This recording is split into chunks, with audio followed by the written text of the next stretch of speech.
That's great.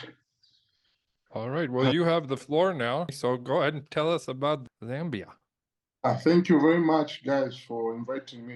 Coming to the topic in Zambia, Zambia is doing great in terms of formalizing the artisanal small-scale mining, and it's on the peak because the current government is in support of formalizing the sector itself. When we combine the artisanal and small-scale miners in Zambia, we've got artisanal miners who are into base metals, we've got artisanal miners who are doing gemstone, and we've got artisanal miners who are doing precious metals.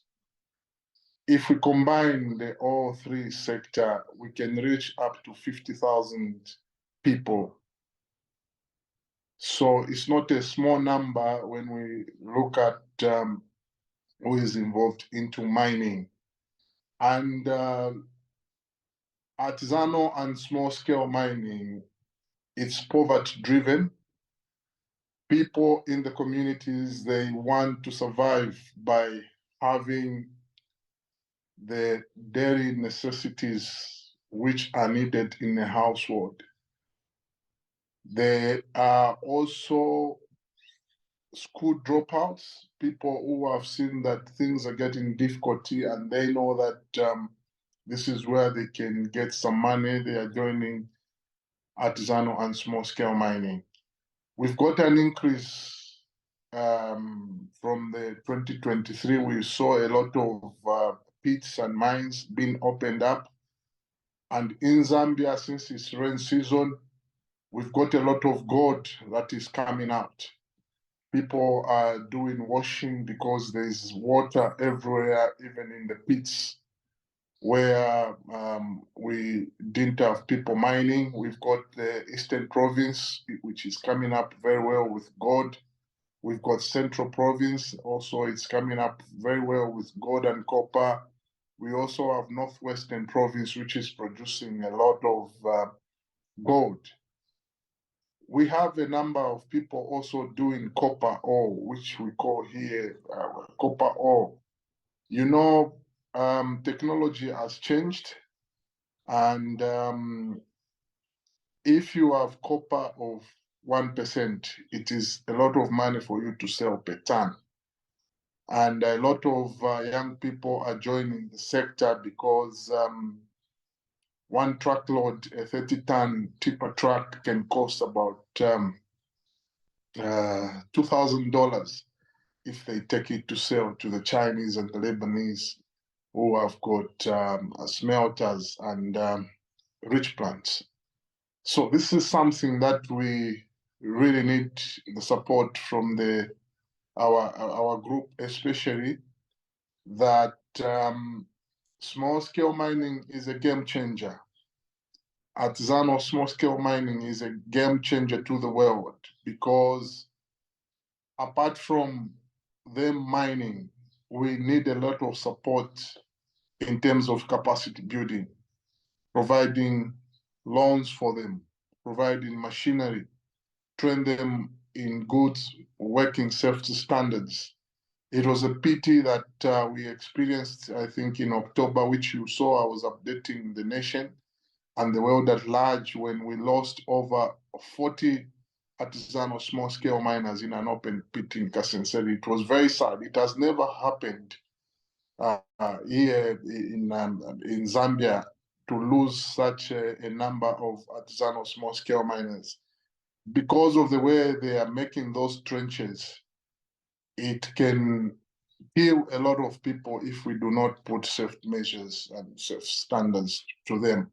They need a lot of training. All they want is to dig, pack their material into sacks to go and sell to the buyers.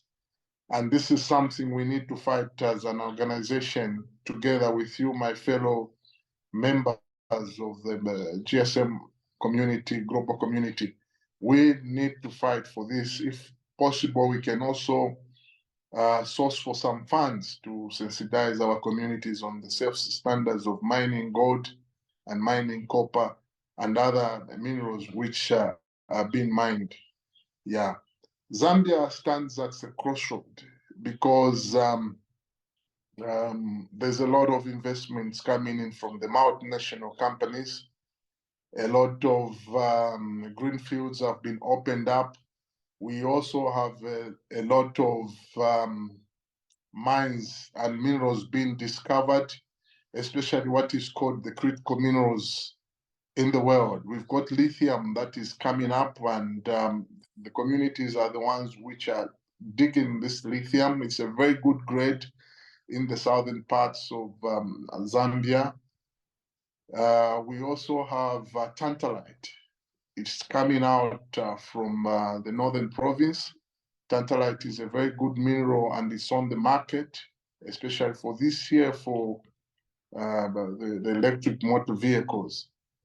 And Zambia, it has also collaboration with the Democratic Republic of Congo. We've got our members there in the DRC who are bringing in gold, copper, and cobalt to come and sell in Zambia, because in Congo, they give them a low deal. So what we've done, we've made up a mechanism also. When the DRC brings to Zambia, we make sure that we have a truckload of a 30-ton, or we have 4 trucks of which we are able to deliver to South Africa, because South Africa is paying close to a good LME pricing. So we are able to get the money and pay the artisanal miners from DRC and other people who are involved. We need to benefit from these minerals as Africa especially. The minerals in Africa, they belong to each one of us. Those who are coming outside, those who are in Africa, we all must benefit. Our call as the Association of Small-Scale Miners is for the United Nations to look at the pride of artisanal and small-scale miners in Africa. It will, once we put up measures, we put up capacity building on them, we also create legal framework for the artisanal small-scale miners.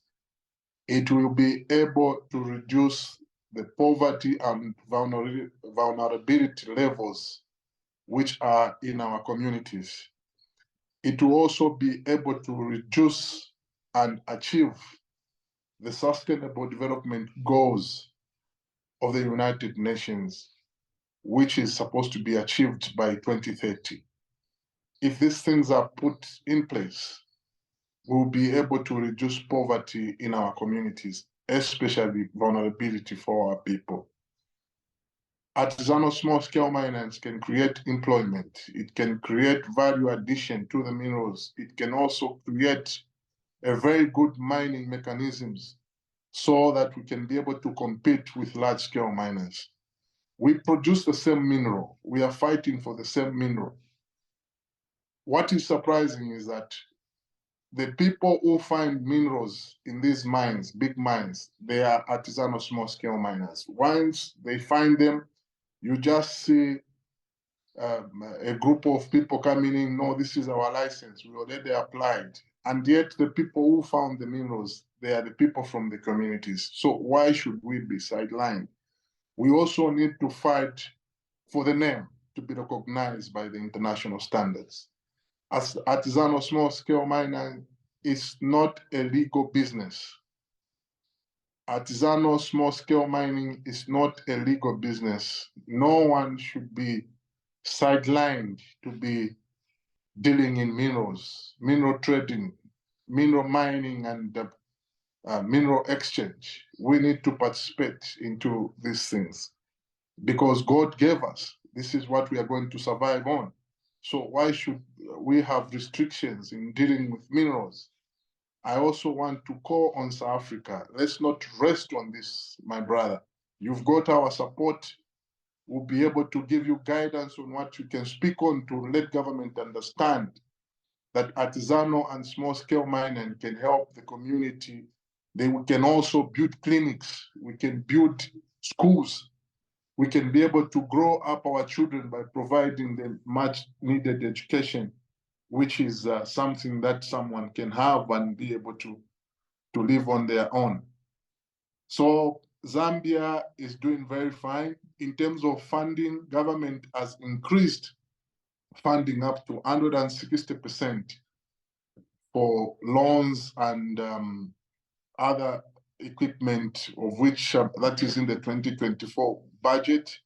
But it's not enough, because we've got a lot of artisanal small-scale miners who need a lot of finance. And when it comes to equipment, equipment is very, very expensive. You need an excavator for you to open up a very good ore. You need a loader. You need to clear the roads. You need to make bridges. You need to have a speedboat to cross to the other side where minerals are. So we are facing a lot of challenges in terms of accessing these minerals. Then also our people are getting arrested. There are some who do not have licenses to trade, what is called mineral trading permit. And when you're found with minerals, they confiscate the goods, they confiscate the truck. For you to get that truck, you need to spend a lot of money. So we are calling upon the leaders in the mining sector to understand and formalize the artisanal small-scale mining sector. Without them, we can do nothing, but we'll be here to provide guidance, and we'll be here to lobby for our people. Because Zambia has more than 50,000 artisanal small-scale miners. I thank you. Thank you very much for that update, and you're our highlighted guest today on our forum. So we'll be taking that wonderful update. Does anyone have any questions for Zambia Chairman after that presentation? Well done, sir. Very, very informative, actually. Well done. Well done. That is what I want to hear from every country. Yeah, I want hear like this, the very comprehensive story, and we know the map of your artisanal mining in Zambia. Yeah. And what my favorite sentence, your sentence is, artisanal small-scale mining can compete with the large-scale mining. I believe that, and we will prove it. Yeah, because the efficiency of small-scale mining is far higher than large-scale mining. So thank you, Simon. Matt, you have to share the speech from Simon to YouTube. Yeah, it is very. Yeah, I'm gonna YouTube it and post it on LinkedIn and everywhere. Thank you, Simon. Yes.